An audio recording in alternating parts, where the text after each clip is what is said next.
कचरा।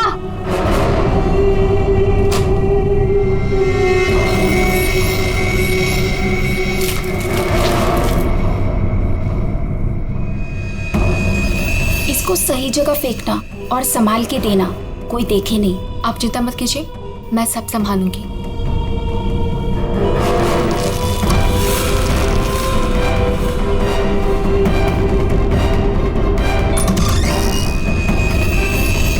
जल्दी दो। कौन है बेटा? कोई नहीं माँ, कचरा वाली थी।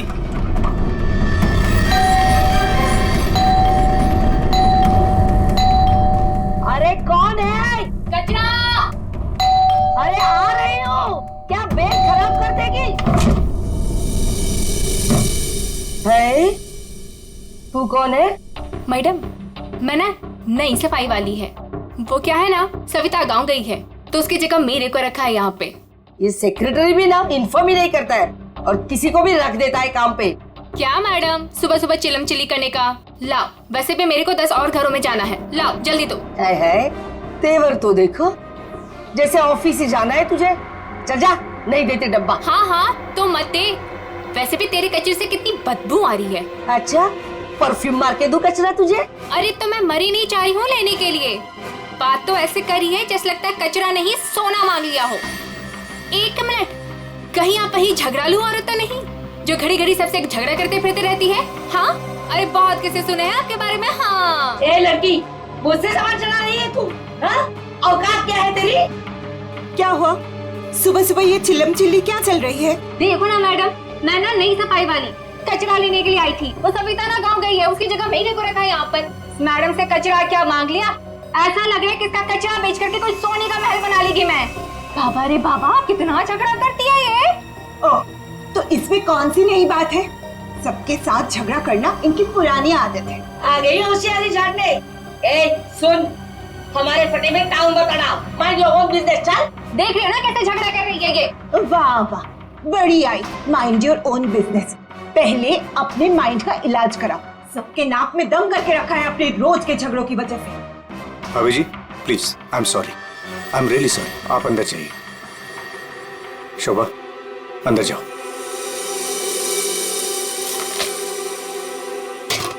जाओ।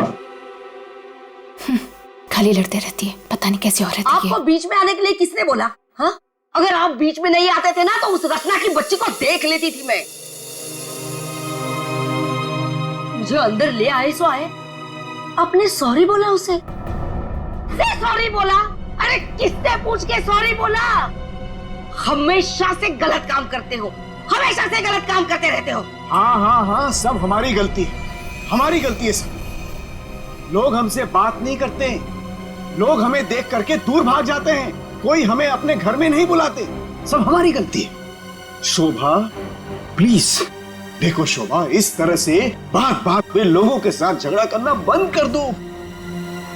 देखो शोभा, तुम जानती हो इस वजह से लोग हमारे घर को कितने बदनाम कर चुके हैं, यहाँ तक कि सोसाइटी वाले पुलिस की धमकी दे चुके हैं। अरे वो क्या पुलिस कंप्लेंट करेंगे, मैं खुद पुलिस स्टेशन जाऊंगी और एक एक को ठीक से देख लूंगी।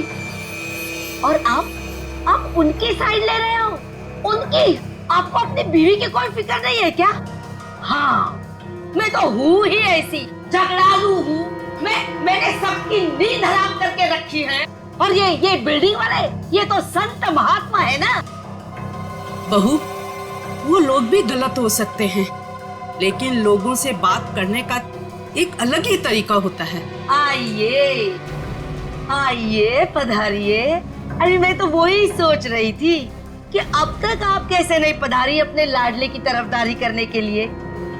देखिए माँ जी, एक तो वैसे भी इन्होंने आपको मेरे मत्थे मड़ा है, वो भी मुझसे पूछे बिना। मेहमान बनकर आई हो तो मेहमान बनकर रहो घर में। शोभा, माँ से इस तरह से बात नहीं किया करते। तो आप कहो ना अपनी माँ से कि मुझसे बात ही ना करे। अरे पूरा दिन इनकी सेवा करती रहती हूँ, फिर भी ये सब सुनना पड़ता है। बस मॉम बस, सुबह सुबह दिमाग खराब करके रख दिया है। और अब दादी और डैड से कैसे बात कर रहे हो? क्या ये घर दादी का नहीं है? चुप कर, बदतमीज लड़की। बड़ों के बीच में बात करने से अच्छा है कि तुम अपनी पढ़ाई करो।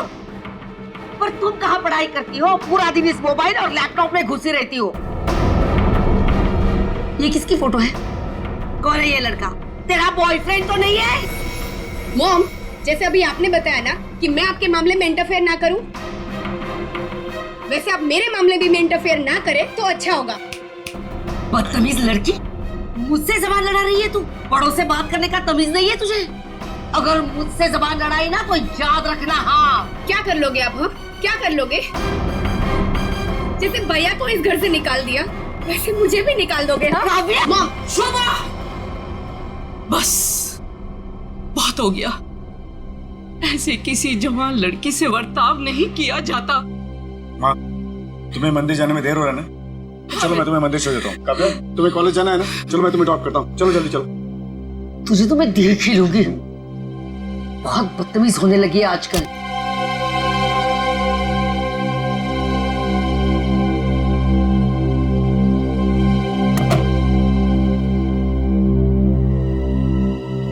आने दो इस बुढ़िया को मंदिर से, दरवाजा ही नहीं खोलूंगी। देखती हूँ अंदर कैसे आती है।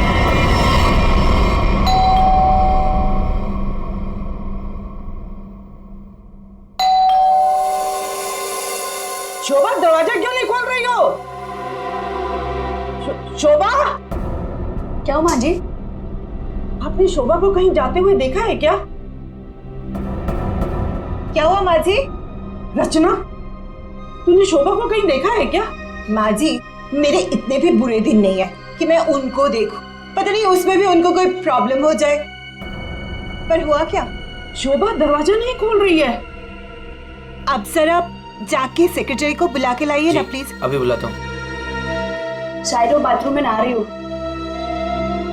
इतनी देर से नहा रही है? शायद अपना पाप धो रही होगी। माँ जी, आपके पास घर की दूसरी चाबी होगी ना? नहीं है। एक मिनट माँ जी, मैं आपके बेटे मनीष को फोन करता हूँ। हटिए हटिए।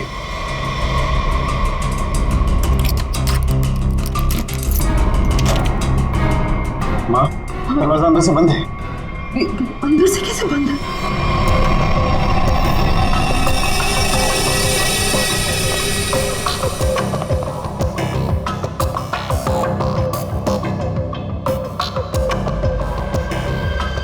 सर, घाव काफी गहरा है।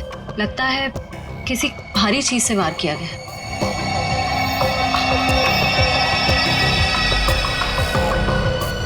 हो सकता है कोई एक्सीडेंट। इनका पैर फिसला और किसी चीज से टकरा के गिर गई। हाँ, एक्सीडेंट हो सकता है। एक काम करो, घर में जितना सारा फर्नीचर है चेक करो, उसके कॉर्नर चेक करो फर्नीचर के, और फिर देखो कहीं पर नुकीली चीज है क्या, शायद उससे टकराई हो। सर,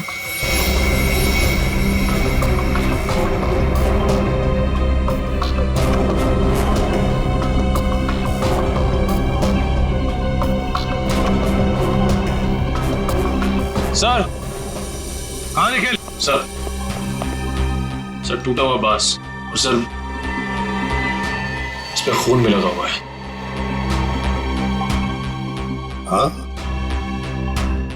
लगता है खूनी ने ये बाज बेचारे शोभा के सिर के पीछे मारा है इससे जोर से, और फिर शायद शोभा अपनी जान बचाते बचाते यहाँ से बाहर गई, गिर गई और फिर दम तोड़ दिया होगा। लेकिन सर, दरवाजा तो अंदर से बंद था, कुंडी लगी हुई थी, तो फिर खूनी घर से बाहर गया कैसे होगा? सर, हो सकता है बालकनी से चला गया। नहीं निखिल, इतनी ऊंचाई से कोई बाहर जा ही नहीं सकता है। सर, घर के बाहर सीसीटीवी कैमरा लगा हुआ। बस तो फिर वो सीसीटीवी कैमरा का फुटेज और लॉबी के सीसीटीवी कैमरा का फुटेज सब देख लेते हैं।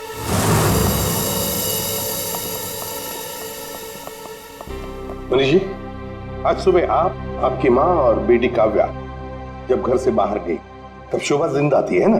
जी सर। मतलब शोभा जी का कत्ल हुआ सुबह 10:30 बजे के बाद में ही। पर काव्या, तुम 11 बजे कॉलेज से वापस क्यों आ गई थी? देखो, चुप रहने का कोई फायदा नहीं है। हमने लॉबी के सीसीटीवी फुटेज में देख लिया है। तुम ठीक 11 बजे बिल्डिंग में अंदर आई थी। काव्या, तुम कॉलेज नहीं गई? वो मेरा फ्रेंड अश्मित हमारी विंग में रहता है। मैं उसी से मिलने वापस आई थी। अपने बॉयफ्रेंड से मिलने गई उसी वक्त जिस वक्त अपनी माँ का कत्ल हुआ।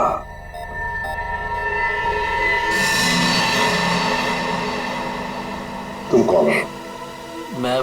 मैं रितेश। रितेश, आपका बेटा? जी सर। पर तुम तो घर छोड़कर चले गए थे। जी वो मैं घर छोड़कर नहीं गया था, मुझे इनकी पत्नी ने घर से निकाल दिया था। मतलब तुम्हारी माँ ने? यही आदर रखते हो अपनी माँ के लिए? यही संस्कार दिया? जब तुम यहाँ रहते नहीं थे तो किस लिए आए थे यहाँ पर? जी वो मैं किशोर से मिलने आया था। सर अगर आपने सीसीटीवी फुटेज देखा होगा तो आपने देखा होगा कि मैं अपने डॉग को बाहर घुमाने लेके गया था। क्या बात है किशोर, जब ये रितेश तुम्हारे घर पे तुमसे मिलने आया तो तुम अपने घर से बाहर कुत्ता घुमाने निकल गए? हाँ सर वो हमेशा आता जाता रहता है, पर इसमें प्रॉब्लम क्या है? प्रॉब्लम है शोभा जी का कत्ल हुआ है, समझे? चलो तुम सबकी बातें मान ली। बच्चे बिल्डिंग में आए अपने दोस्तों से मिलने, मगर घर नहीं गए। बिल्डिंग के अंदर बाहर लोग आते जाते रहे, और शोभा जी के घर के बाहर कोई नहीं आया। काश अगर कोई भी एक भी शोभा जी से मिलने जाता तो शायद आज बेचारी मासूम शोभा बच जाती। सर वो कोई बिचारी औरत नहीं थी, जैसी औरत थी उसके साथ वैसा ही हुआ। क्या मतलब? माफ कीजिएगा मनीष भाई, सोसाइटी की इज्जत का सवाल है। सर शोभा जी का सोसाइटी में किसी के साथ भी बिहेवियर अच्छा नहीं था। आए दिन छोटी छोटी बातों में झगड़ा करती थी। इवन सर आज भी उनका झगड़ा हुआ था। झगड़ा हुआ था? किसके साथ? इनसे, रचना जी से। ओह सर मैं सर मैंने उसको नहीं मारा सर, मैंने तो कभी किसी मच्छर को भी नहीं मारा सर। एसीपी साहब, इन सोसाइटी के सारे लोगों को मैं जानता हूं, इनमें से ऐसा कोई नहीं है जो शोभा को इस तरह से मार सके। मगर शोभा जी का खून तो हुआ है ना, किसी ने तो किया है। अरे तारिका, ये क्या कर रही हो? ऐसा क्या कर दिया डॉक्टर साहब ने? करने दीजिए ना सर, कुछ भला करने जा रही है तो उसे टोकना ठीक नहीं है ना सर? नहीं, मैं जानता हूं अच्छी तरह से। जिस दिन मैं वहां पर लाशों की जगह लेटा हुआ होऊंगा ना, तुम लोग सबको मिठाई बांटने वाले हो, जानता हूं मैं तुम्हारे सारे इरादों के गुब्बारों को उड़ने से पहले ही फोड़ करके दम लूंगा, समझे? हमारी वजह से आप बच गए सालू के साहब, वरना तारिका ने तो आपका सर फोड़ ही दिया था। अरे मैं तो सिर्फ इनायत कर रही थी। अच्छा, सालू के साहब का सर फोड़ने का? जी नहीं, इस औरत के सर पे किस चीज से बहुत जोर से मारा गया है जिससे इसकी मौत हो गई, ये पता लगाने के लिए। देख सालुंखे, किस चीज से मारा ये तो हमें पता है, यही मर्डर वेपन है। हाँ, इस पे तो हमें इनका खून भी मिला था जो उस वक्त तक सूखा भी नहीं था। चलो, बहुत बढ़िया। हाँ? जो भी वहां पर मिला उस पर भरोसा करके आगे सीधे आना, कमाल है, बिना अपना दिमाग लड़ाए। तारिका, कई बार मैं सोचता हूँ अगर हम नहीं होते तो इन लोगों का बेचारों का होता क्या है? ये बात हमें क्राइम सीन पर मिला है। अगर इससे नहीं मारा गया तो फिर इस पर खून कहां से आ गया? क्या अपने आप छल के आ गया है? ये मैं नहीं जानता हूँ, लेकिन हाँ ये मैं जरूर जानता हूँ कि ये मर्डर वेपन नहीं। डॉक्टर साहब, आप इतने कॉन्फिडेंस के साथ कैसे कह सकते हैं? हाँ, अब आए पॉइंट पर। तो सुनो, इस औरत की मौत हुई है खोपड़ी की हड्डी टूट जाने की वजह से, और हड्डी टूटी नहीं, चकनाचूर हो गई। और ऐसा तभी हो सकता है जब जबरदस्त तरीके से इस पर वार किया गया, बहुत ज्यादा इंपैक्ट की जरूरत होती है। और इस बात से कितनी भी जोर से क्यों ना मारा गया, हड्डी इस तरह से चकनाचूर नहीं हो सकती। अगर इनका खून इस आवाज से नहीं हुआ है तो फिर किस चीज से हुआ है? बहुत भारी चीज से इसके सर पे वार किया गया है। बहुत भारी चीज से? तो फिर सालुंखे, हमें वहां क्राइम सीन पर इसके अलावा और कोई भारी चीज नहीं मिली, समझे? दया, इसके पास और कोई जवाब नहीं है, हमारा टाइम बर्बाद कर रहा है। चलो। एक मिनट, मैं टाइम बर्बाद कर रहा हूँ? हाँ। डॉक्टर सालू के तुम लोगों का टाइम बर्बाद कर रहा है। हाँ ठीक है, तो मैं खुद वहां क्राइम स्पॉट पे जाकर के ये थ्योरी प्रूव करके दिखाऊंगा बॉस। तब पता लगेगा कौन टाइम बर्बाद कर रहा है, मैं या तुम खुद अपना टाइम बर्बाद करो। तारिका मेरे बैग, अरे बैग दो ना तुम यार, मैं बताता हूँ इन्हें कौन टाइम बर्बाद कर रहा है। Fast quick. सब अभी बता, मैं टाइम बर्बाद कर रहा हूँ। सालूम के साथ तो कोयले के इंजन की तरह धुआं उड़ाते हुए चले गए। गुस्सा हो गए क्या? हाँ, तुम्हारी वजह से। अब आएगा मजा।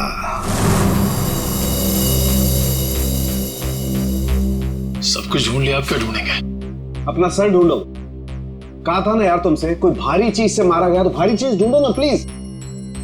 साहब क्या लगता है, इससे मारा होगा? सर क्या इससे मारा होगा? नहीं, इससे नहीं हो सकता। सर ये देखिए सर, काफी भारी है सर, इससे मारा होगा। सर पे मार के देखो, अगर सर खुल जाएगा तो मान लो। आपके सर पे कैसे मार? शट अप यार सालू की क्यों टाइम बर्बाद कर रहा है हमारा तू? बस प्लीज मुझे ढूंढने दो। एक काम करो, आप लोग बैठो, मैं जरा ढूंढता हूँ प्लीज।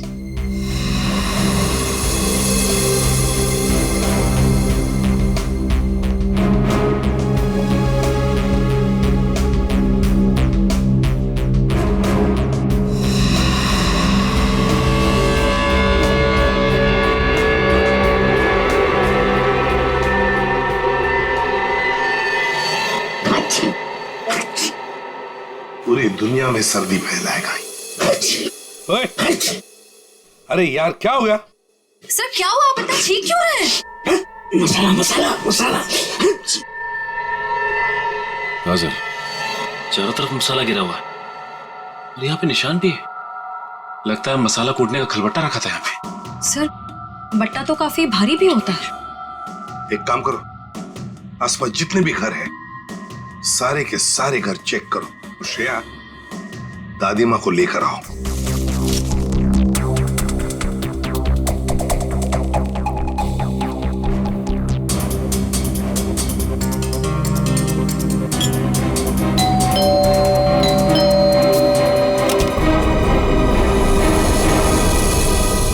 आप लोग? हमें आपके घर की तलाशी लेनी है। लेकिन खून तो वहां हुआ है, आपको यहाँ क्या मिलेगा? देखिए, आपकी बिल्डिंग में खून हुआ है। क्या आप चाहती हैं कि एक और खून हो जाए? प्लीज हमें अपना काम करने दीजिए। ओके, आइए।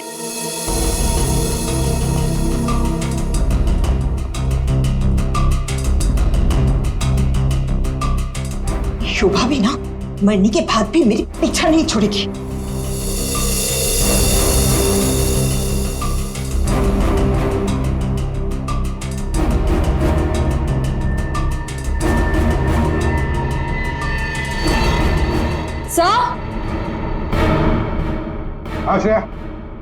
सर ये देखिए। सर ये तो हमारी है। नहीं नहीं, ये तो हमारा है। आंटी जी को कोई गलतफहमी हो रहा है। सर इसके नीचे शोभा का नाम लिखा हुआ है। शोभा, तो क्या आपने इन्हें ये दिया था? नहीं सर, आज सुबह तक तो ये हमारे पास ही था। तो फिर यहाँ कैसे? जरा चेक कर लिया।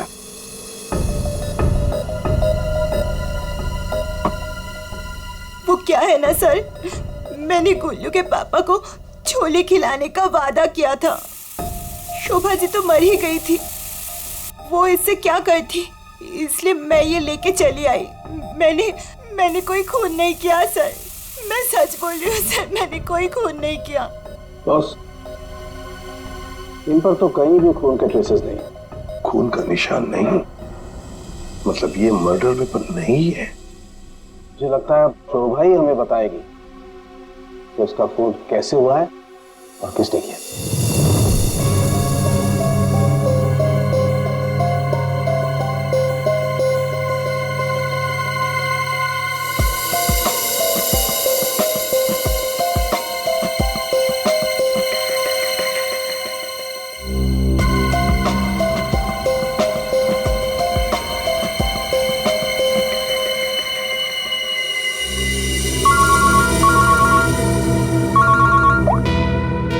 आसान के बोल। अच्छा, गेरू मिट्टी। अच्छा ठीक है सचिन, मर्डर वेपन का पता चल गया है। और वो क्या है सर? गमला। गमला? हाँ गमला। साळुंखे को शोभा के कान में गेरू मिट्टी के कुछ अंश मिले। गेरू मिट्टी जो गमले में इस्तेमाल होती है। सर हमें शोभा के घर में एक भी फ्लावर पॉट नहीं मिला है। देखते हैं।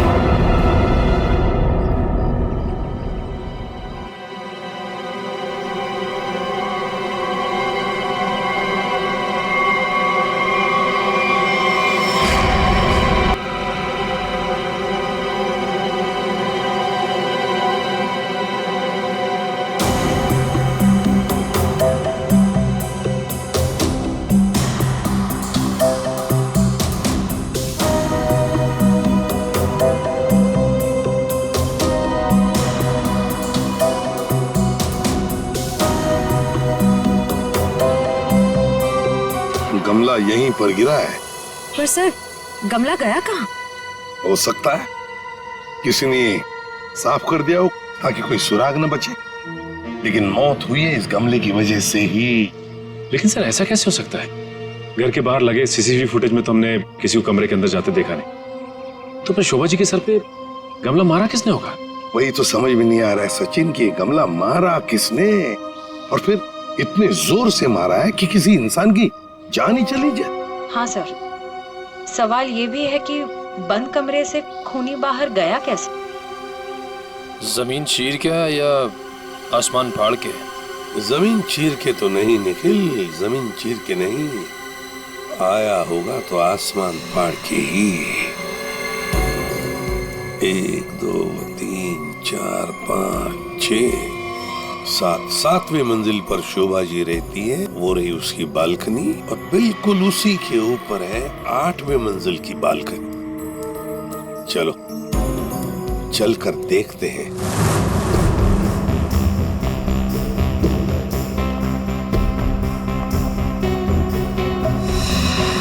सर आश्रया, सर ये देखिए, स्टैंड जैसा कुछ है। स्टैंड जैसा तो है।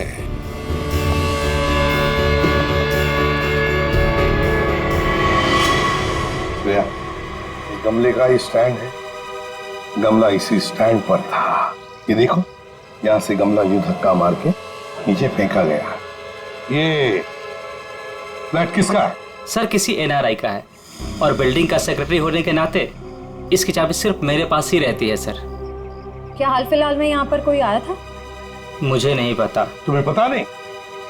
तो फिर इसका एक ही मतलब हो सकता है कि जबकि इस फ्लैट की चाबी सिर्फ तुम्हारे पास ही है, तो इस फ्लैट में भी सिर्फ तुम ही आए होंगे। ये क्या कह रहे हैं सर? मेरे कहने का मतलब है कि फ्लैट की चाबी उन्होंने मुझे दी थी। क्या है सर कि सारे एम्प्टी फ्लैट की चाबी ऑफिस के ड्रॉअर में होती है। एजेंट लोग सर कभी भी आते जाते रहते हैं, तो सर मैं 24 घंटे उनके लिए घर पे थोड़ी ना रहूंगा सर। ये खाली फ्लैट्स की चाबियां ऑफिस में रहती है, ये बात सबको पता है? हाँ, हमारे सारे रेजिडेंट्स और सारे कमिटी मेंबर्स को ये बात पता है। हमारे अलावा कोई भी कभी भी ऑफिस जाकर चाबी ले सकता है। वाह, देखा कितने अच्छे सेक्रेटरी है ये सोसाइटी के, जबकि सारी जिम्मेदारी तुम्हारे ऊपर है। फ्लैट के अंदर कोई भी घुस सकता है, कुछ भी कर सकता है। यहाँ तो एक खून हुआ है, खून, समझे? और ये जिम्मेदारी सिर्फ तुम्हारी है। सर खून तो शोभा जी के फ्लैट में हुआ है सर, इससे इस फ्लैट का क्या कनेक्शन हो सकता है सर? जाइए, आप जाइए नीचे और सबको इकट्ठा कीजिए, सारे रेसिडेंट्स को कंपाउंड में। जाइए जल्दी। जी सचिन, ये देखो, हम हैं 8वें मंजिल की बालकनी पर और शोभा जी रहती थी 7वें मंजिल पे। जब शोभा जी वहां अपनी बालकनी से बाहर झुकी होगी किसी काम की वजह से, तब 8वें मंजिल के मतलब यहां से वो गमला शोभा जी के सिर पर मारा गया, ठाम करके ऐसे।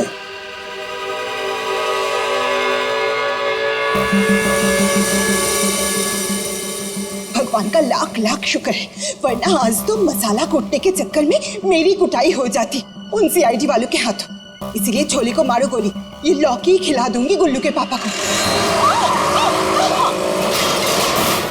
ओह गॉड!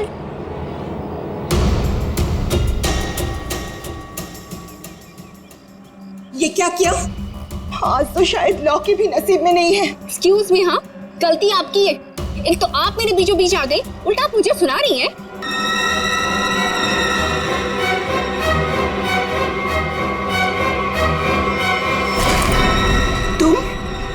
तुमको तो मैंने कहीं देखा है। देखिए, आपका जो कुछ भी नुकसान हुआ है उसके लिए आई एम सॉरी। मैं थोड़ी जल्दी में हूँ। रुक रुक, तुम वही सफाई करने वाली हो ना?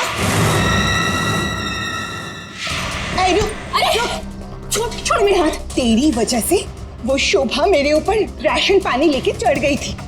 कौन शोभा? कैसा राशन पानी? मैं कुछ भी नहीं जानती। Excuse me.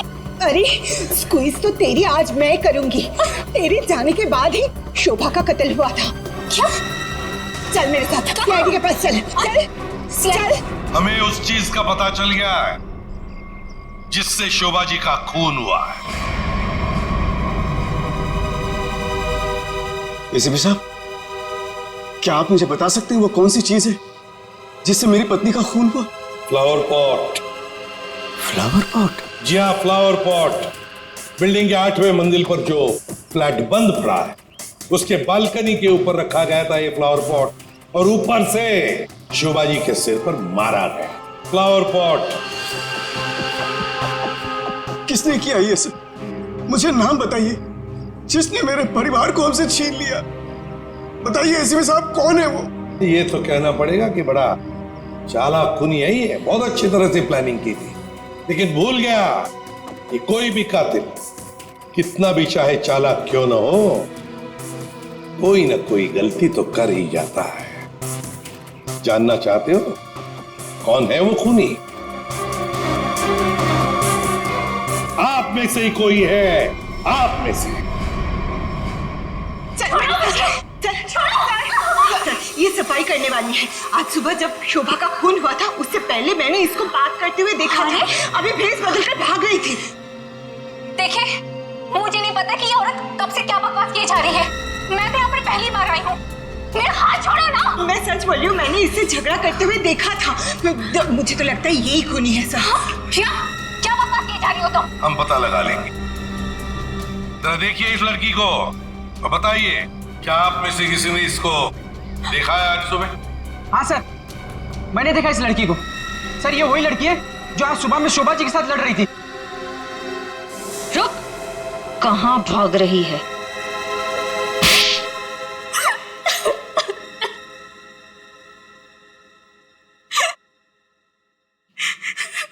ये सब रोना धोना बंद करो और बताओ कौन कौन है इसके पीछे। तुम्हारे अकेली का काम नहीं है ये, बताओ जल्दी। कौन कौन मिला हुआ है तुम्हारे साथ इस काम में? हाँ? क्यों खून किया शोभा का? खून? नहीं सर, मैंने कोई खून नहीं किया। मुझे कुछ नहीं पता, मैं सच कह रही हूँ। जमाना बड़ा बदल गया है सर। इतनी महंगी घड़ी और ब्रांडेड चप्पलें पहन के घूम रही है। यहाँ तो सीआईडी में ईमानदारी से काम करने के बाद पिछले 5 साल में ये वाले जूते पहन पाया हूं मैं। हाँ, सच कह रहे हो फ्रेडी। लेकिन ये है ना, मुखौटा पहनी है सफाई कामगार का, है तो कोई और ही। पूर्वी, ऐसा नहीं बताइए। हाँ, बोल नहीं। प्लीज मैम, मुझे मत मारिए। मैं बताती हूँ, मैं सब सच बताती हूँ। दरअसल मेरे पास एक फोन कॉल आया था। कौन लोग थे मुझे नहीं पता, लेकिन वो लोग शोभा से बदला लेना चाहते थे। बदला कैसे लेना है वो सारे इंस्ट्रक्शन मुझे फोन पर बता दिए गए थे।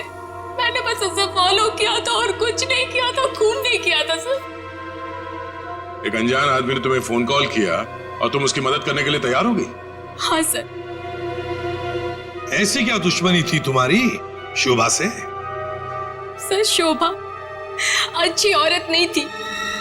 वो बहुत ही घमंडी और झगड़ालू किस्म की औरत थी। सर, मैं एक स्टोर में सेल्स गर्ल का काम किया करती थी। मेरे स्टोर में आई वो एक दिन, नेल पेंट दिखाने के लिए कहा। नेल पेंट का ढक्कन जब मैं खोल रही थी तो सर गलती से वो नेल पेंट की कुछ बूंदें उसके साड़ी के पल्लू पे गिर गई थी सर। उसके बाद उसने जो हंगामा खड़ा किया, मैंने उसे माफी मांगी, मिन्नती की कि प्लीज मुझे माफ कर दीजिए, लेकिन उसने मेरी एक बात भी नहीं मानी। मैनेजर के पास चली गई सर। फिर मैनेजर ने मुझे नौकरी से बाहर निकाल दिया। 2 महीने तक मुझे कहीं कोई नौकरी नहीं मिली। घर का किराया तो दूर, खाने तक को मेरे पास पैसे नहीं थे। मकान मालिक मेरे सर पर चढ़ करके मुझे परेशान करने लगा, कहा कि निकलो मेरे घर से। सर, उसने मेरी पूरी जिंदगी तबाह कर दी। फिर मैंने ठान लिया था कि उस शोभा से मैं बदला जरूर लूंगी। इसलिए तुमने कानून को अपने हाथ में लेने का फैसला किया है? सर, मैं मानती हूँ कि मुझसे बहुत बड़ी गलती हो गई। प्लीज आप लोग मुझे माफ कर दीजिए, प्लीज। ये लो, सब कुछ मान लिया तो माफी मिल गई, ऐसे लगता है तुम्हें? है? तुम्हारी सजा हम कम कर सकते हैं, मगर एक शर्त पर। हाँ सर, मुझे आप लोगों की सारी शर्त मंजूर है। बताइए मुझे क्या करना होगा। तो ये बताओ कि फोन पे एग्जैक्टली क्या इंस्ट्रक्शन दिए गए थे तुम्हें? मुझे बस वो फ्लावर पॉट गिरने के बाद उसे साफ करने के लिए कहा गया था। वो फ्लावर पॉट जैसे बालकनी से शोभा के सर से टकराकर नीचे गिरा, तो मेरे पास उसे झट से साफ करके वहां से मैं निकल गई। बस यही किया था मैंने। वो फ्लावर पॉट किसने फेंका था? Flower pot? नहीं, किसी ने फेंका नहीं था। किसी ने नहीं फेंका? ये कैसे हो सकता है? कोई तो ऊपर था फेंकने वाला।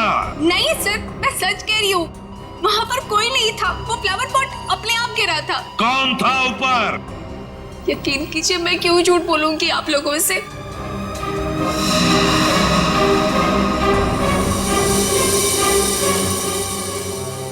निखिल, पता लगा किसका फोन आया था शीला को इंस्ट्रक्शंस देने के लिए? सब बताया? टूटे हुए फ्लावर पॉट के टुकड़े अच्छी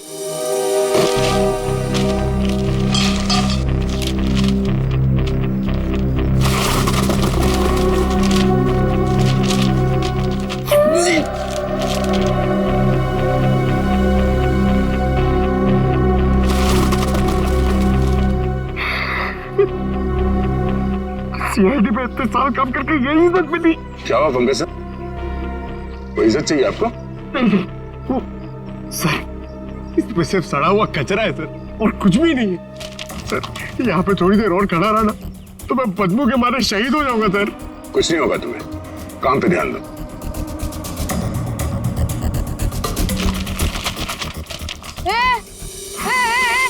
ये क्या कर रहे हो? ये मेरा इलाका है, यहाँ मैं किसी और को कब्जा जमाने नहीं दूंगी। अरे कौन कब्जा करना चाहता है? मेरा बस चले तो मैं खुद यहाँ से सलट लूं। तो फिर मेरे इलाके में कचरा चुनकर ये मेरे पेट में लात क्यों मार रहे हो? अरे मेरी माँ, आपके पेट पे कोई लात नहीं मार रहा है, मैं खुद यहाँ पे अपनी नौकरी बचा रहा हूँ। देखो, तुम लोग जाओ यहाँ से, ये मेरा इलाका है, मैं किसी और को कचरा चुनने नहीं दूंगी। जाओ जाओ। हम लोग सीआईडी से हैं और इस कचरे में सुराग ढूंढ रहे हैं। हाँ? सीआईडी? रुक रुक, देखो जरा, चलो। सर, आप सर पे पैर रख के भाग गई सर। आपको थोड़ा सॉफ्ट रहना चाहिए। आपको देख के डर के भाग गई सर। वो टाइम नहीं ना, वो कचरा।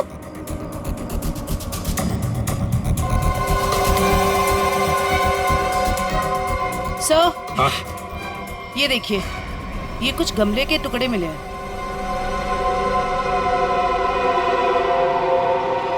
अच्छा, खून लगा हुआ है। हाँ दया, लगता है ये वही फ्लावर प्लॉट है जिससे खून हुआ है। अब ये खून शोभा का है या नहीं, ये तो फोरेंसिक लैब से ही पता चल जाएगा। लेकिन और भी तो कुछ होना चाहिए यहाँ पर, और कुछ होना चाहिए। देखो जरा, अच्छी तरह से देखो दोबारा। सर, बाकी तो हमने हर जगह देख लिया सर, और ऐसा कुछ मिला नहीं। जो देखो तो सही।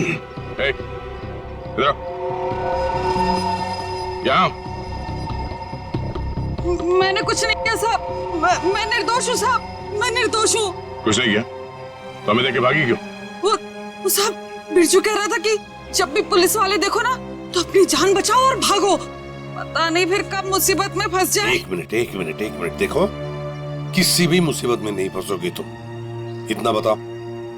क्या सुबह तुमने यहाँ से कुछ कचरा उठाया था? हाँ, घबराओ मत, उठाया था कचरा? हाँ, उठाया तो था, इस थैले में ही है। दिखाओ जरा।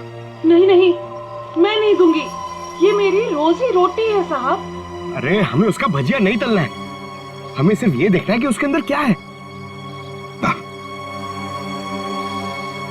इधर दो।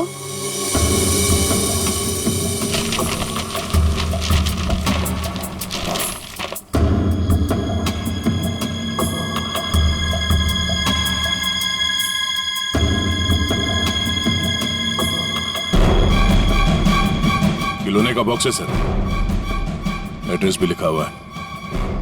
ओह, तो ये है खूनी।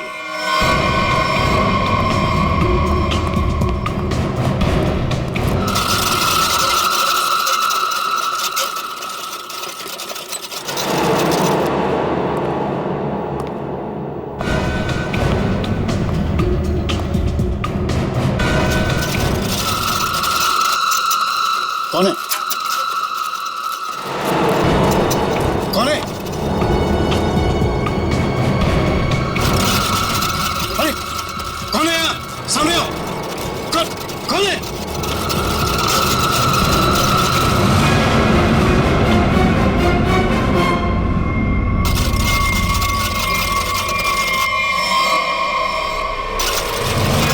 मनीष बाबू,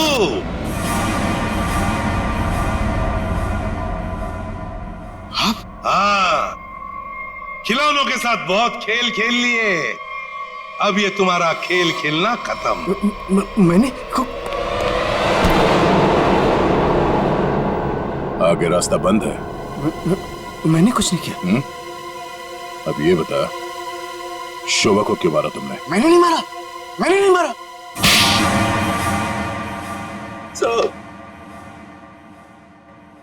शोभा एक झगड़ालू औरत थी साहब, झगड़ालू औरत। हमेशा गालियां देती थी साहब, हर छोटी मोटी बात पे चिल्लाती थी, भद्दी भद्दी गालियां देती थी।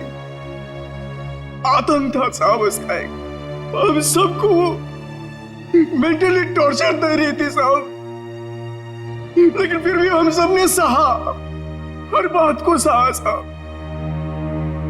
जब तक ये बात घर के चार दीवारी तक थी तब तक तो ठीक था, लेकिन धीरे धीरे ये बात साहब घर के चार दीवारी से बाहर निकल के मोहल्ले तक फैल गया।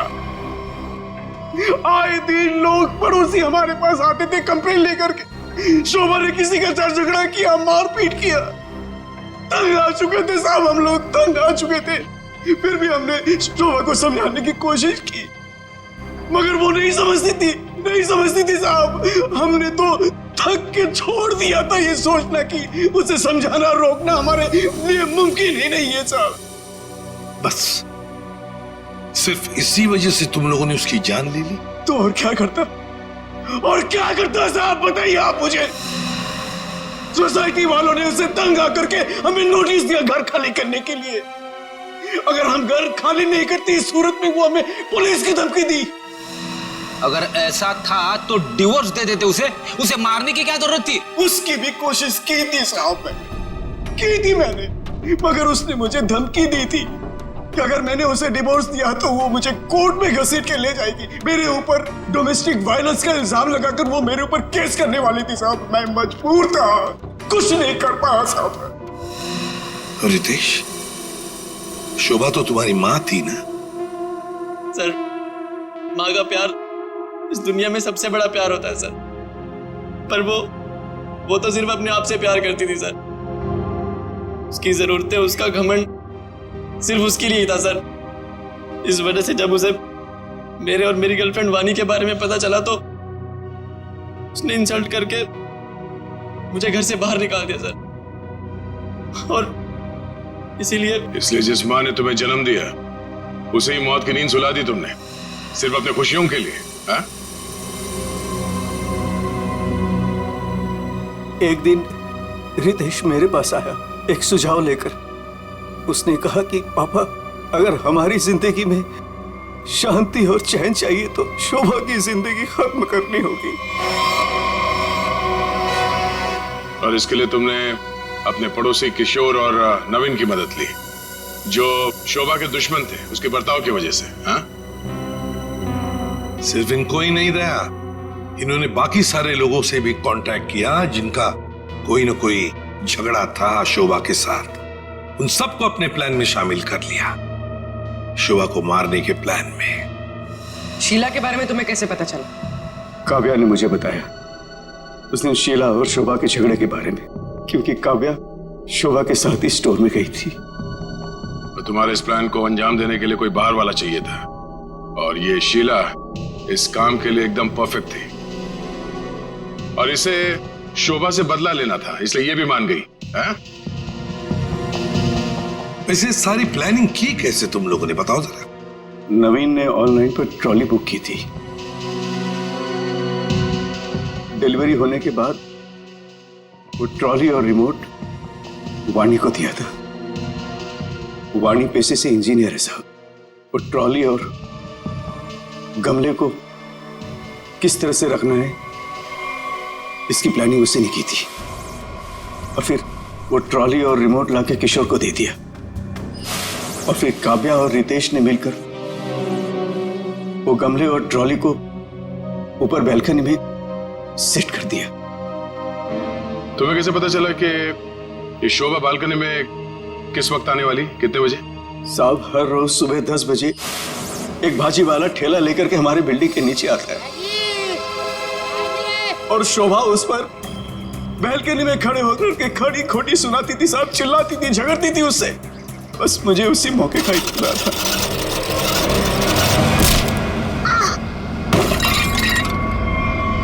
और फिर मैंने मां को फोन किया।